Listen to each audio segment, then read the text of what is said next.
and sing it one and all. Join in the chorus, North Melbourne's on the ball. Good old North Melbourne, they're champions, you'll agree. North Melbourne is the team that plays to win for you and me. Welcome back, Shimboners. On today's pod, we will be reviewing our mid-season draft selections. Who are they and what can they offer? We'll be going through mid-season gradings for Guernsey numbers up to number 23, as well as discussing the season so far as a whole. To help me get through it and provide some poor takes, no doubt, he's the big Chief. Welcome, Chief. We'll argue about a couple, no doubt. There could be an argument or two today. Thanks for having me on, Baz. And could be a bit rusty. We haven't done one, dropped one for a while. Yeah, we've had a little mid-season break as well, so thank you, listeners, for being so patient. We haven't dropped one since about Sunday, I think. Longest, not usually get that long in between breaks. No, and I'll give you a bit of a tick straight off the bat. You've done all the prep for this, as usual, as you'll say.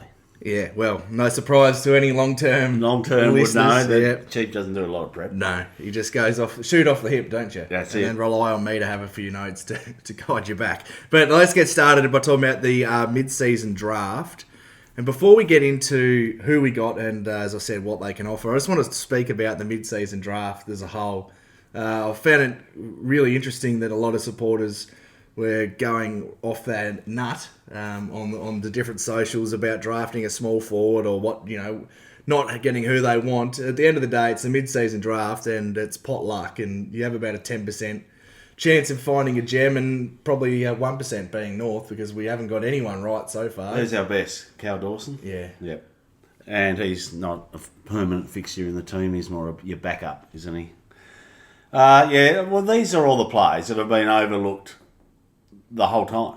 This is their last chance, really, isn't it? So it's probably 10%, I reckon you're about right, who go on to have any We've got reasonable... your Newcombs, your John Nobles, who are pretty good players. Yeah, Newcomb's the best.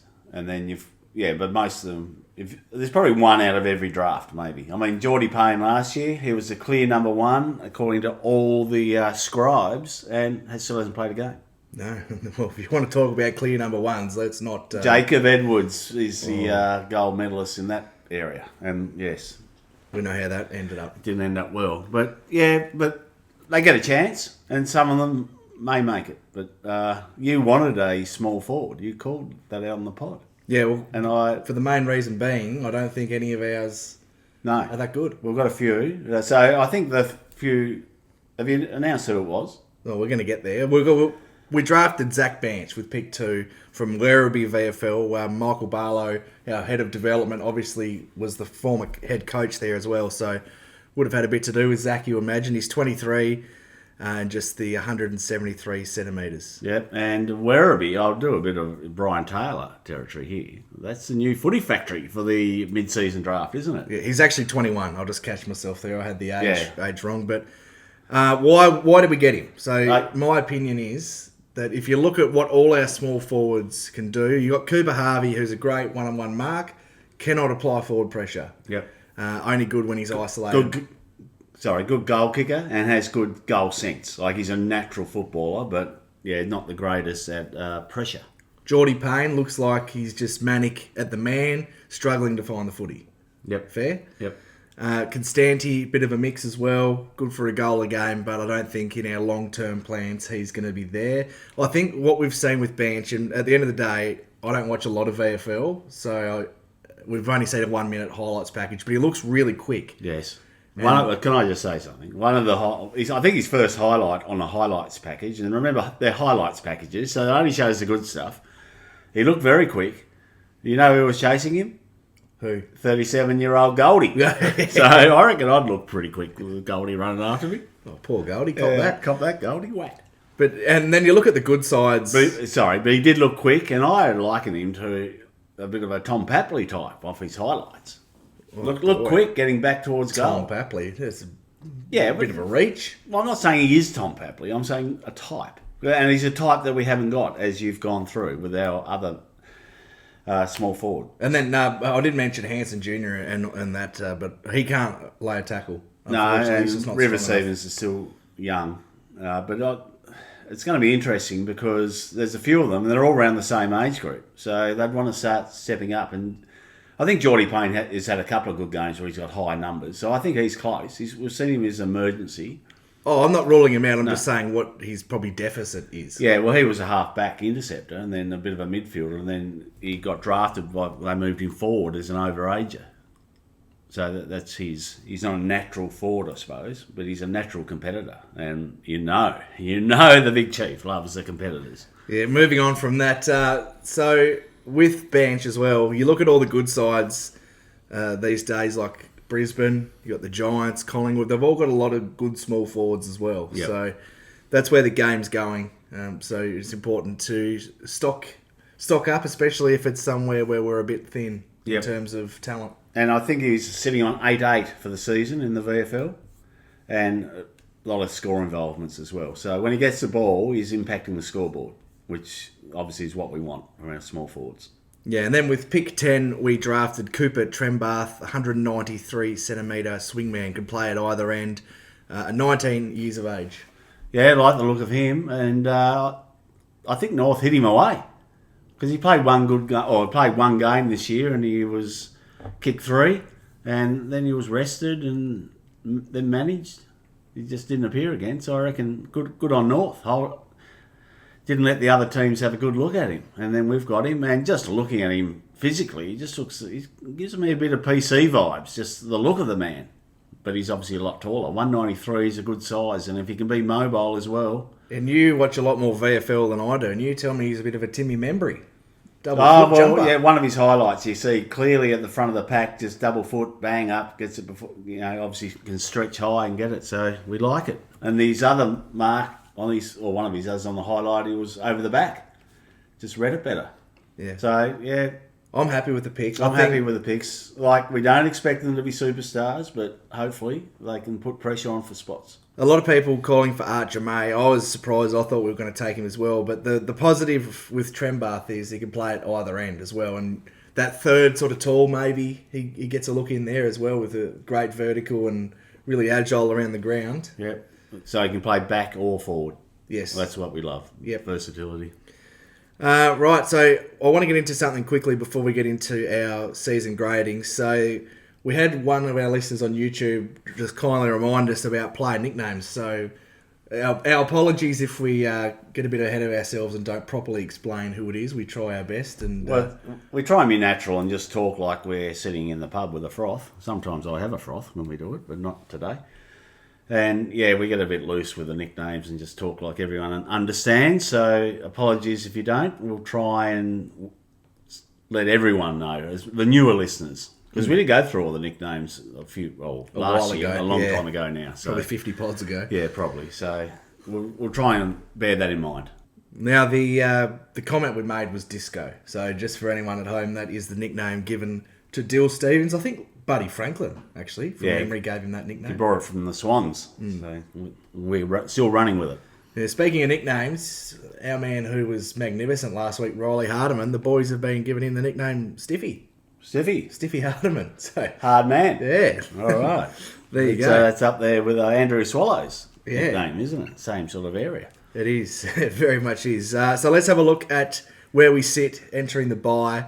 2 wins, a draw, and 8 losses with a percentage of 78.1. So I had a look at last year. We entered the bye last year at 0-11 with a percentage of 55.8. So clear improvement compared to where we sat last year. Yes, we've been disappointed this year, but if you compare it to last year, just those raw stats, we're 10 points clear and 23% roughly. So it's a big improvement. But we demand more, don't we? In terms of the grading, I think probably C-. Yeah, I agree. C-. There's been too many blowouts to poor opposition. A, E, G, Carlton and Sydney. Yeah, and we should have beaten Essendon. And, we probably you wouldn't have tipped us to beat Brisbane, but at the stage of the game in the last 2 minutes, we should have beaten them. Yeah, well, So if you're going to be, if you're going to be hard or maybe just fair, we let a couple go, is what I'm saying. If we'd have won Essendon and Brisbane, it'd be probably a B. Yeah. Well, I absolutely would have been. So the question is, what is a pass mark from here? I think we still need to win at least 6 games, so 4 more wins. in the Yeah, back I half. agree. I haven't looked at the draw, but I know we've got Richmond again. Play West Coast again, play St Kilda. There should be we Yeah, should well, win all of those. Yeah, West Coast for the first time. We certainly should beat West Coast and We're going to play Richmond. them once. Yeah, you said again. Sorry to pick you up, but yeah, you said again. We play West Coast and Richmond. We should got to win both of those. We've got to push Carlton. We play Sydney up there. Yeah, good luck. Yeah, but I don't rate Sydney, so I'm looking for a good performance against them and the Saints, as you said. So we've definitely got. If we don't win against West Coast next week, My God, bring your black suit because there'll be a funeral. Yes. We'll be going. Yeah, We'll we won't get there. we'll get into that in the preview for next week. But So, as I mentioned off the top, we're going to grade each player. We're going to do up to Guernsey number 23. So, we start with number 2. the gradings, how are they? They're A to F. Well, yes. School report type. So C is a pass. Yes. Okay, yeah, it took you a while. Oh, I thought you were continuing on with your little. No, I'm just you got to principal let the report. listeners know what you're thinking. So, we start with player number 2, Finn O'Sullivan. So, I've graded Foss a B. He's playing new position. He's defensively really sound. He's a great user, very poised. He's untackleable, as I've termed him. But the only knock on him is that he needs to find a bit more of the footy. But I like the fact that he's doing his defensive stuff first, rather than being like some top 10 draft picks where they just want to run off and chase the footy. He's beating his man first, then getting it. But we'd love him to get a bit more. And I think some supporters have been a little bit too harsh expecting him to be a Sheasel or a McKercher where they come off half back and have 25 each week. I think He's not playing that role though. That's little mini helmet's playing that role. That's what I'm saying. And that's Caleb Daniel for anyone who's following along. As far as nicknames go, that's our nickname for him, Mini Helmet. Yeah, that's right. So he's playing a different role. So he's not expecting to get 25 to 30 and be the primary user. But I love his use. I love his poise. He's an A-grader. A future A-grade. Yeah. He's got just skill and poise. Takes the attacking kicks into the corridor. I feel safe when he's got it in his hands. And, safer than, 80% of the rest of them. Well, we would say there's probably 2 players you'd feel safe. Yeah, with. So so I'd go high 90s. For a first-year player, that's unbelievable. Then you're happy with the grade of B? Yeah, I think so. Right, next up we've got Harry Sheasel to review, but we've got a voice message from AJ, one of our listeners, so we'll hit that first and then get back to our review. Yo, guys, appreciate the show. Thank you for making North content. Alright, so, Sheasel, Harry, I'm trying to understand it. I'm not trying to make excuses. I actually think he's had a solid year. I love Harry. We all love Harry. But we know Harry can be more.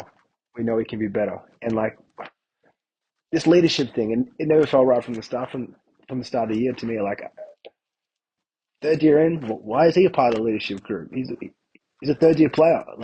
Can he enjoy his footy for a bit? And I think it's kind of compromised him to a degree. Now, it will probably pay off in the long run, and maybe it's not that much of an impact, but maybe you guys can you guys shed some light in terms of how much that would impact him on a day-to-day basis, and maybe his footy as a distraction, especially when you're losing and you have to front up every single week. And yeah, do you think putting him in the leadership has kind of compromised his game a bit, and maybe he's in his head a bit too much, more than he needs to be? But he'll be fine. Let me know what you guys think. Go North. Well, thanks for that, AJ. Great question. Now, a lot of people called for him to be captain, remember? And this is why, before you get into what you're about to say, I've been so strong when people have been sending comments to put Wardlaw as captain when he's played 30 games, Chief. Yes, well, to answer part of his question, why is he in there? Because he's a natural leader. He's very well spoken. He presents brilliantly, and he's probably in the top 3 professional players at the club. His preparation is probably the best. He's into this diet and Zen stuff, isn't he? Mindfulness. He's into everything, looking after, preparing himself to be the absolute best he can be. Let's not forget, last year he had a really good year, All-Australian year, except for Kane and his selection board, but he omitted him. Should have been All-Australian last year. Compared to the Dacos second year, It's actually beat him by half a head in horsing, in racing parlance. And he was in the leadership group last year. So he's obviously been elevated from the group to... Oh, no, he's still just in the group. He's vice captain. He's co-vice captain, isn't he? And the other vice captain's not going that well either. We'll get to him. But I agree that I think Harry's had a solid year, but it hasn't been the outstanding Harry we've seen the last 2 years. And probably his impact, like, remember those off the side and look away sort of kicks he used to do, and just had vision which you barely picked up on the replay watching it at home in the comfy chair with a froth. And he was seeing it live in the hurly-burly of it all. So he's gone down, he's dropped, and you'll get to his rating, but I'm not worried at all about him. No, to AJ's point, I think at times this year, just my opinion, that I've found Harry's tried to do too much, and he's also given the ball too much when he's not in the right space. Yeah. So you see a defender panic and just handball it to him, and he'll have to dump kick. So that's because he's a leader as well. Which nullifies his impact. So that it probably is having an impact that way, but it's maybe 10%. Well, I think it's a good point AJ raised. Yeah, I think it is too. I think there's... But I wouldn't say it's a major contributing, but it's definitely a point worth raising. Yeah, and when you're a leader, you want to impact. You want to be the best in the best players, and he hasn't consistently been that. He's never...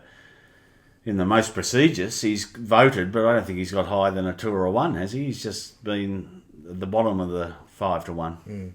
So, whereas this time last year, he almost had a monopoly on all the 5s, didn't he? Well, and just another point, like you talk about leaders trying too much, I think we've seen that at times with Jai as well, where we'll get to a bit later on. But as for the grade I've given Harry, like some might find this harsh, or some might think he's a bit of a tough one to grade, but I've given him a B-. I think he's obviously nowhere near his previous form. The injury cloud I've got a question mark about still. Doesn't look to be running as freely. He's still safe with the ball in his hands, but he needs to have a greater impact on games, and I'd like to see him settled in a position for the second half of the year. Yeah, I think you've got to be tearing it up to get an A. And yeah, B-. I'm happy. It's okay with me. Next up, number 4, Aiden Core. I've graded him a D. I think defensively he's poor. He's lost the equal most contested one-on-one battles in the AFL. He keeps giving away too many free kicks, and he's unable to replicate some of his best form that we've seen when he is. Back shoulder. He's got to be back shoulder core. If he's not back shoulder, don't bother turning up for mine. Give him a role that he can play back shoulder. We've seen him beat the King brothers, who are taller, high draft picks, more talented, everything. When he's back shoulder, he can beat them. I don't want him trying to intercept or do more than he's reasonably safe when he has the ball in hand. Yeah. But, he's not an elite user or anything, but I think he's safe enough. But he just gets beaten in the one-on-ones, as you said, far too much, and gives away silly, soft free kicks. And he'll struggle to keep his spot in the back half of the year. Yeah, and he's, along with Elmac, the most experienced down there. He shouldn't be the weak link. He should be the leader, a stronger link. Yeah. So anyway, what are your thoughts on the grade of a D? Yeah, I'm happy with it. Well, I'm not happy he's got the grade he's got, but I'm happy that's what you get, what you deserve in this business.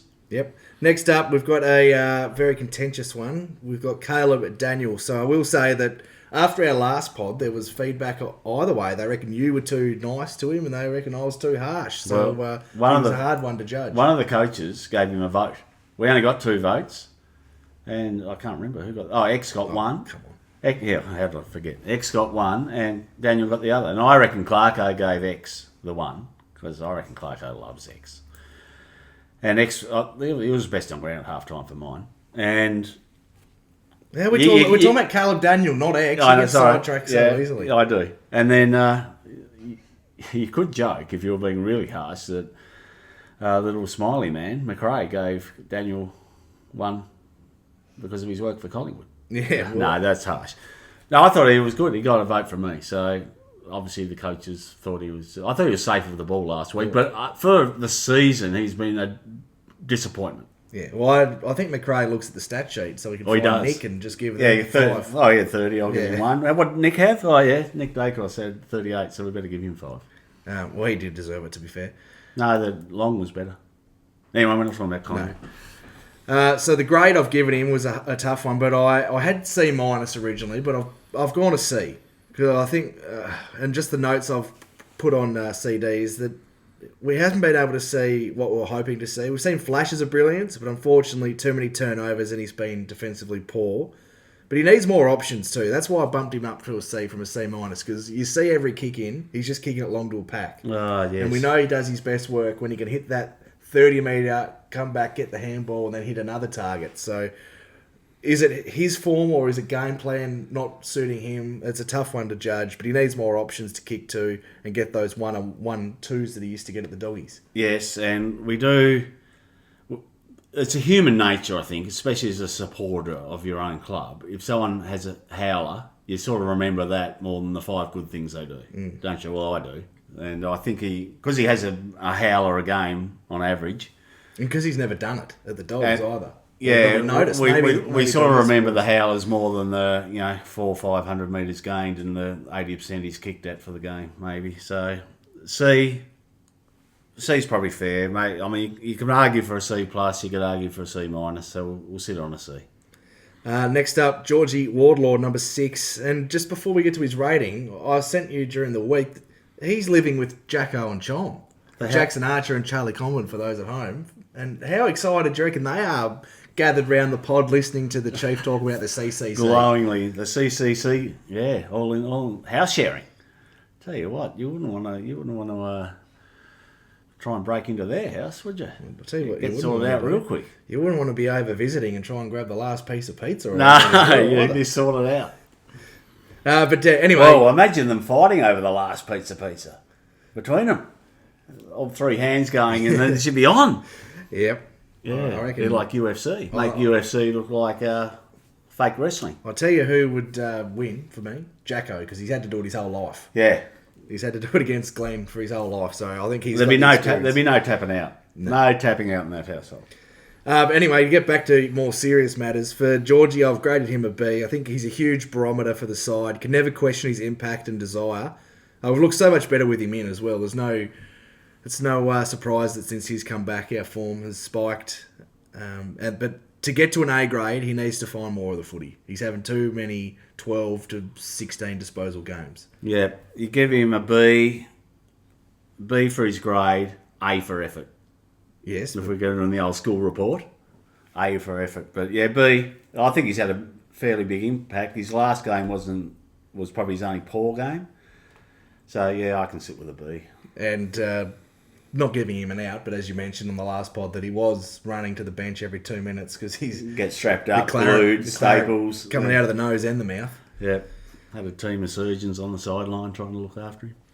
Next up, one that is generating a lot of discussion. This man around North supporters, Zane Dersma. So grading him was a difficult one. I gave him a C minus. I think he's finding it hard to get into games with the wing and half forward role. It's tough for a young player. It's tough for a 25-year-old, let alone a 19-year-old who's only ever played probably midfield.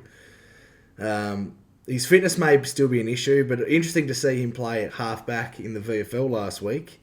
Hopefully that can build some confidence. And my question to you is, could he be an intercept user? Yes. As third tall back there. Yeah, he could be. He's got the height, 190-ish. He's a good mark, good leap, good user.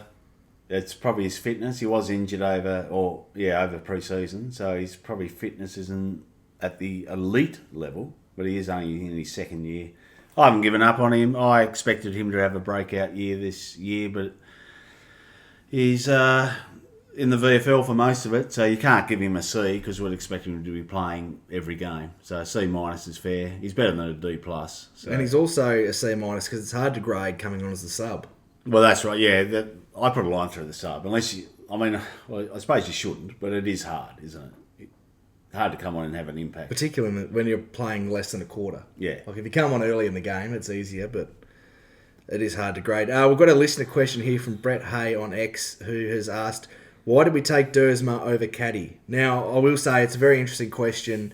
It's easy in retrospect, but if you remember back to all the draft experts, for North, it was either Zane Dersma or Dan Curtin with the pick 4. There was never really any strong chat around Caddy. I don't think anyone had him going in the top 6. But the interesting thing with Caddy was that he was a North supporter and he's very close with the Harveys, growing up best mates with Cooper. So, yeah, he's obviously found some form. Caddy, but the extra pressure is going to be on Zane because obviously the Nick Watson chat as well with North taking Dersmer over Watson, and just to comment on that, like people saying why didn't we take the Wizard? It's a fair comment, but let's just be real. If he was in our side, he'd be having what he had last night, about 3 disposals, and maybe the odd goal. He wouldn't be having the same impact, and he wouldn't be getting the high free kicks he gets at Hawthorn. You won't get them wearing the blue and white vertical stripes. And the other thing with Big Game Zane, he was touted as number 2. Would we take him ahead of McKercher? So he came on. It was always the top 5, and he was fighting for top 2. But pick 2. Well, my question to you is for the hypothetical that was there, who has had the better start of their career, Zane or Dan Curtin? Oh, I don't watch enough of Adelaide. I'd say Curtin just, but I don't think it's. Curtin played well against us, didn't he? He's played pretty well this year on the wing. But last year it would have been Big Game Zane because Curtin hardly got a look in last year. So, and Adelaide are obviously a better team. If you're going to play forwards, you're going to get a lot more looks and better quality looks. Yeah, and I like to always point out that if Zane was playing for Hawthorn, he would have done what Cowsher did last year. Yeah, I agree. It's hard to play permanent forward and you're not the go-to because 33% of the time we kick it to Larky. And the other 66 we turn it over. Yeah. That's just simple, isn't it? Yes. Well, geez, let's bring the pot up a bit. Yeah. Well, I think we will because our next man is Bailey Scott and he's got a flat D. He's a shadow of his former self this year, playing with a complete lack of confidence. And it's just an extreme worry how much he's regressed this year, and I think he needs at least 4 weeks in the twos to try and find some footy and find some confidence. Yeah, I agree. I think I said that last week. He's got to have at least 3 or 4 games of good footy before we recall him. So, very disappointing. Next player, LDU. So, Luke Davies-Uniacke, we've graded him a B-. Great that he's re-signed, but he's not playing his best football. I'm sure he would admit that himself. He needs to get back to polling, to playing how he was when he polled those Brownlow votes, when he was impacting the game, more dangerous possessions, and getting out of the front of the stoppage, which he has been doing this year, rather than just grabbing and dump kicking it. He's using his legs, driving through his legs, turning the shoulders front, getting out the front of the stoppage, but he's just butchering it, unfortunately. Yeah, he's never been a great... We've always criticised, and it's easy to criticise from the cheap seats, but it's always been an area of improvement for his game, is his kicking. His burst from stoppage is elite. That is A grade. There's not many in the AFL who do better than him. No, it's like prime Dangerfield-esque, isn't it? Yeah, or Petrarca. Yeah.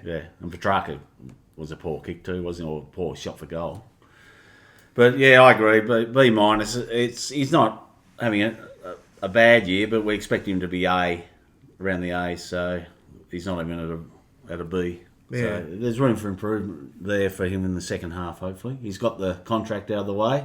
Big plus, he actually signed it before the bye, because we expected him to sign around now. But he signed 4 or 5 weeks ago, so that's good.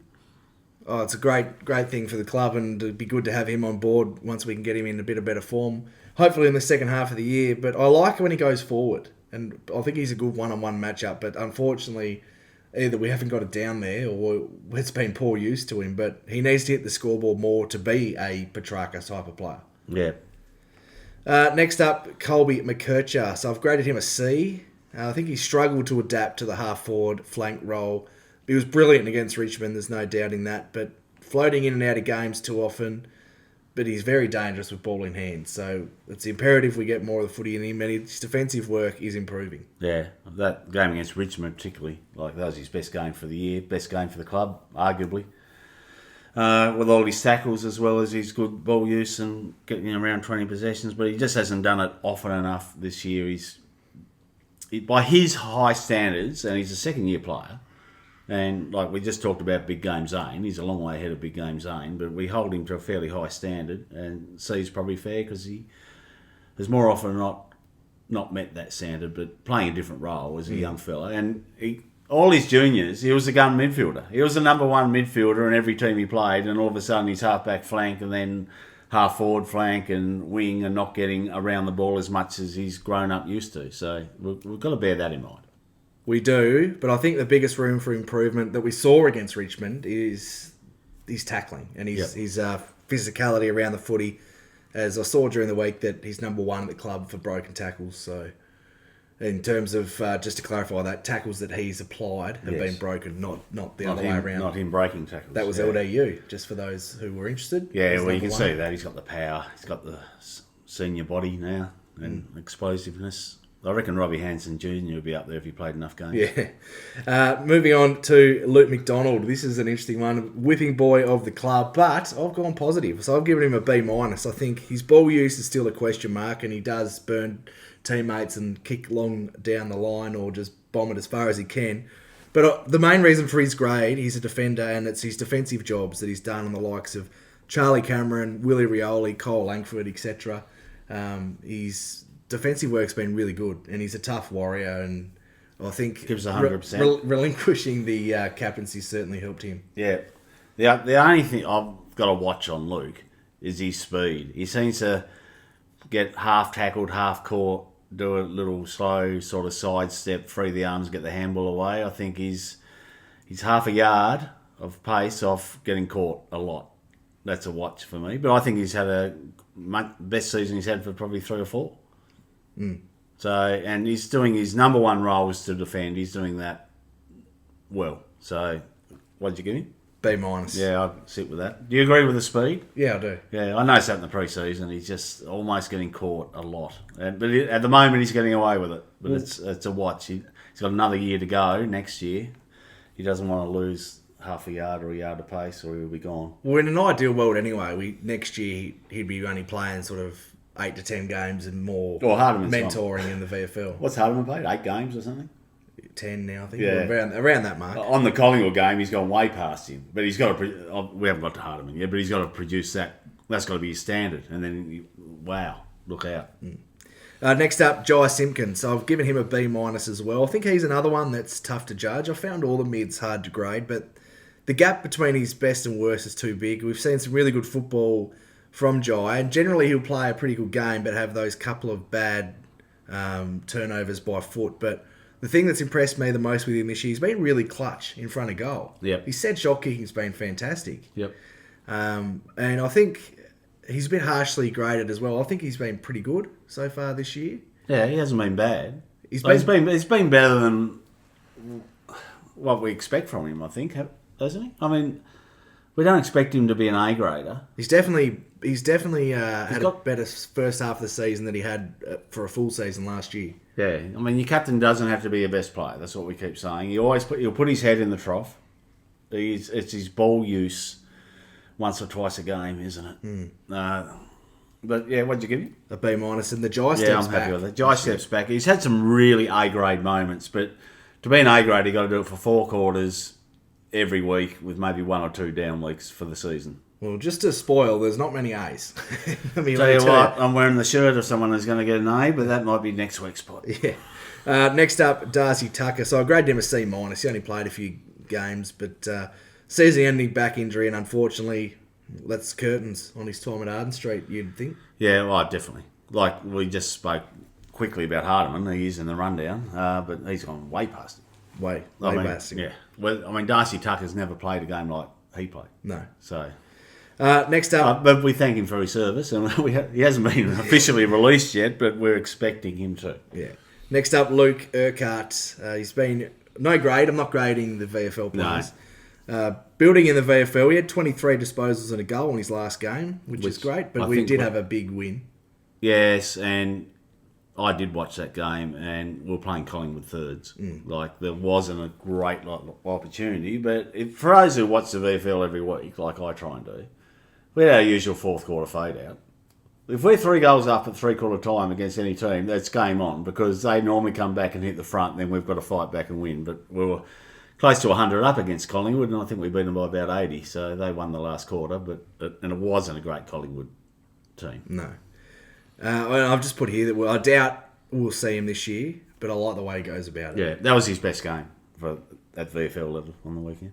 Next up, Dill Stevens. I've given him a B+. Yeah, that might get the keyboards typing. We might get some feedback on that, or you might. You've done all the gradings. Yeah, jeez. What's happened to we? I'm out of here. No, I think he's been good. And, I mean, we don't expect him to be an A grader. If we're 3 goals up at 3/4 time against any team, that's game on, because they normally come back and hit the front, and then we've got to fight back and win. But we were close to 100 up against Collingwood, and I think we beat them by about 80, so they won the last quarter. No. he started out as a sub, didn't he, early in the year? Yeah. And then he got dropped. And it's hard to impact as a sub. So those games were sort of not fully sweeping under the carpet. It was an asterisk next to it. Yeah, an asterisk next to it. And then obviously VFL. And then since he's come back and made that wing his own, that's definitely, he's played B plus from that time. Yeah. So whether you want to drop it, not you, but whether you could argue it's a B or a B minus considering his early season form or lack of it. But yeah, certainly when he's come back, B plus. I'm happy. He's the best winger we've had. I mean, but you'd have to go back to Bailey Scott, podium finish in the Sid, to have and he's a better user than even Bailey in those years. But he's one of the biggest improvers this year. He's locked down that wing. He's reliable. He's a great user. I love it when he bites off the corridor kick because you feel safe. He's like Finn O'Sullivan. You feel safe with the ball in his hand. And a bit of confidence. And he's another one who we can go back and say, oh, he didn't put his head over the ball here or there. He's got that out of his game pretty much. He'll put it in now. Obviously, Clarko, the coaches, whoever has said this is how you've got to play to be a shin boner. And he's playing how we thought he played last year. Now, isn't he? So hopefully he can build on that or continue it. He's only got to really continue the form he's in now for the end of the year. And that'll be a really good year for him.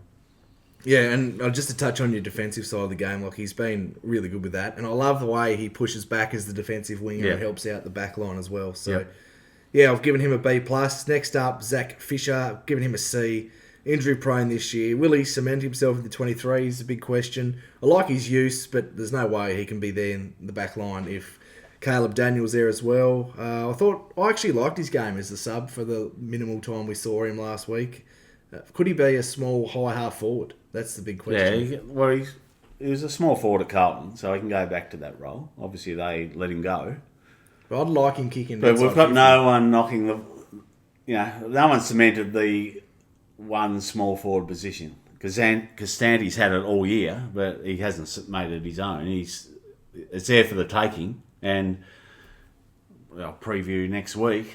Will Coop come in? But we'll get to that next week. Off his 5-goal VFL form. Oh, he will. He better come in. And we will get to that as well. But just with Fisher, I really like him kicking it inside 50. I think he'll be one that can actually lower his eyes and find the forwards that are hopefully leading at the footy. Yes. Next up, Riley Hardiman. I've given him a B+. He had a huge game against the Pies. It's so frustrating it's taken this long for him to get a stretch of games. He should be a constant lock for the next 10 years. Great runner, great user. Defensive side of his game has been a huge tick. I was so angry that he was the sub for so long when he finally got a look in. And he's just showed us all what we knew and that he's a hugely talented young shinboner. Yeah, he should have been getting opportunities much earlier, but finally has, and that last game against Collingwood was awesome. Yeah, and while we're at the number 17, we're at episode 117 today, so our all-time favourite players that we've seen, not necessarily the best, but our favourites, to wear the 17. So, for me, fellow Tassie boy, someone who tried his guts out, might not have been the most talented player, but he always gave his all, and that's Nathan Grimer. Big Narny. Big Narny. 86 games, 1 goal, and probably the best celebration too. Best celebrated goal ever in the history of North Melbourne, probably. More than Blighty's. Yeah. More than Blighty's 85 metre. Yeah, no, what a great man. Lives just up the road from us, pretty much, doesn't he? Or grew up the road, out at Evandale. Yes, very good. Well, mine's Kim Hodgman. He played between 81 and 85, and he won the Sid in 84. Ruck rover, small type, and 91 games, 133 goals. Scoreboard impact. A scoreboard impact. Liked him. Only ever saw. I think I did see him live at the G. Actually, I did, but most of it was on TV, obviously. Mm. And a shout out to Freeborn as well, Glenn Freeborn. 3 1/4. Yeah, got us back in the '96 grand final. You know I've held the cup, don't you? I think I told you that last week. Oh, dear. You're going to talk about this till I post the photo. Yeah, I have. You promised the people. I will at some point this year. Yeah, the Golden Cup. Yeah, no, he was obviously very impactful, and then we got rid of him to Collingwood. Yeah. And I can't remember the name. It's not coming to me who we got in the trade from Collingwood. A similar sort of player who used to wear the long sleeves all the time. Can't think of his name, but he had no impact with us. So. Yeah, okay. Just on Nani as well, one of the great clubmen. Like the videos, he used to be very, very funny as well. Nathan Yes. Grimer, that is. And then obviously when we won the 2015 semi-final, 2014 semi-final, sorry, he gave Tom Hawkins a big hug. Big hug, massive hug. The nearest player, I was just hugging. We won. I don't know if Tom was too happy about that. No. Tom was looking very dangerous in that last quarter, wasn't he? He was marking everything. Yeah, big Goldie saved the day. Anyway, but I digress. We do digress. Next up, number 18, Will Dawson. Toiling away in the VFL, big shotgun, but playing forward, will that be his long-term position is the big question. One I'd love to see get a couple of games this year, and he's an imposing figure. He's a big boy at just 19. Yes. Big country lad. Yeah, Yeah, like it. lad. The lad. Clarko. Clarko lad. What's up, lad? Next up, another big boy, Griffin Logue. Unfortunately, I've had to grade him a D. He should be in the team. Yeah. He's turning circles like a Mack truck, I've compared it to. He just can't turn. No. He's a straight line operator. Yeah, on the train tracks. He looks off the pace. Really disappointing. If you remember in the preseason, I was sort of thinking that the addition of him into our backline could really shore up our backline, as he's quite a good player, but we're just not seeing it this year. No, he needs to be in there to take the big monster. But I don't think he's the size to take that. no, he's only 193, but we haven't got anyone. Well, we've only got Chom. That's a near 200 centimetre type operator. We've got the shotgun, but he's playing up forward. He's playing up forward, yeah. And we've got Whitlock, who's out concussed, isn't he? Yeah. Yeah. And obviously hasn't got the physique of Logue yet, but yeah, disappointing because we expected him to be just, penciling him in every week in permanent texter. But no, he's disappointing here, so D. Yeah, he and Core. He in court. Yeah, jeez. Yeah, no wonder we're 17th when our two key defenders, experienced defenders, have both got a D grading. Yeah, one of them's not looking like coming back anytime soon in Griff. I No. wouldn't say he's killing it in the VFL. Next up, a really contentious one. This will get some feedback either way. A really hard one to grade. Nick Larkey. I've given him a C+. So if you just look at his stats, it reads well. He's had 24 goals from 11 games. Yeah. So that reads well. But if we're all being honest, he hasn't been able to have the same impact as past years. He has to lead up more at the ball. That's when he's at his best. And the bare minimum for me is that he has to bring the ball to ground more often. The last probably 5 or 6 weeks in particular, he's getting outmarked. That's way how too Marcus much. moved under the ball. And we criticised him for this last year, but in marking contests, if he's got the front position, he needs to plant his feet and bring it to ground. Don't worry about the mark, because he tries to mark it, just a little nudge, and it's a clear mark to his opponent. Not good enough. He's got enough experience now. And winnable games against Port Adelaide and Essendon, he missed some puts. By his standard, I mean, he has the highest bar in the AFL for kicking goals. But by his standard, he let too many go. And he's not a Buddy Franklin or a Gary Ablett Senior who's going to have 12 shots a goal a game. He's going to have 5 to 6. And he needs to be kicking, if he has 6, 5-1. If he has 5, 4-1 at worst. Yeah, so he's one that we hope can get going again. Like stats-wise, as I mentioned, like in terms of goals from games, that's really good. I think he's top 6 in the Coleman, and before this round started. So Yeah, and early he was leading the Coleman first 3 or 4 rounds. So let's remember we're grading on the whole year so far. Not if it was on the last 3 or 4 weeks, might be a different grade. But yeah, we kicked 5 in round 1. Yeah, so it's a whole of year grade, C+. Yes, we expect him. He's an All-Australian, so we expect him to be A. Yeah, and he's not resembling anything like that at the moment. Yeah, I mean, to get an A from us, you've got to be All-Australian quality. That's what we're looking at. Moving on, Cal Coleman Jones next. He's back in the VFL. He's only played the one game. He'll need a run of games and some outstanding form to get back in. Out of contract at season's end. We hope he can, but Achilles, as we know, are hard to bounce back from. They are. I played golf with a bloke who had an Achilles today. 6 months ago, and he was still hobbling around the golf course. Well, how'd he hit him? He's off 6, so he hit him a lot better than me. He hit him a lot better. Although we end up with the same score, so thank you, the golf handicapping system. But he is 65 too, so it's probably a bit of a longer. Well, what are you recovery. playing off for the? No, I'm not going there. I'm not going there. Oh, boy. So too much. Touchy subject. Yeah, very touchy. Anyway, I was going to say about CCJ.